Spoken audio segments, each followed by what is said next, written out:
Pas më shumë se 3 vitesh, Muzeu Etnografik i Beratit ka rihapur dyert për vizitorët duke rikthyer në vëmendje një nga pasuritë më të rëndësishme të trashëgimisë kulturore shqiptare. Pas një procesi të kujdesshëm restaurimi dhe konservimi, objekti vjen i transformuar, por duke ruajtur autenticitetin dhe vlerat e tij historike. Me një koleksion prej rreth 1300 objektesh që dëshmojnë trashëgimin, kulturën, traditat, zëje dhe mënyrën e jetesës së beratasve ndër shekuj, muzeu vjen i rikonceptuar për të ofruar një provojë autentike dhe bashkëkohore për çdo vizitor. Ne do të kemi këtu një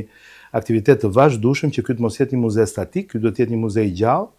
që të tregoj, të rrëfej, dhe të ketë aktivitetet vazhdueshme me shoqata, grupe, me themi artist, me zejtar, me njerëz të cilët janë dashamirës të folklorit, të traditës, dhe që së bashku do të ndajmë këtu dhe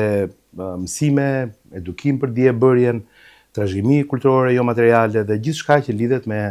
historinë dhe me identitetin ton. Ndërhyrjet restauruese kanë ruajtur autenticitetin dhe vlerat monumentale të objektit, ndërsa rimuzealizimi, ndriçimi i ri dhe restaurimi i koleksioneve e shndërrojnë këtë shtëpi muze në një adresë të rëndësishme të kujtesës dhe identitetit ton kulturor.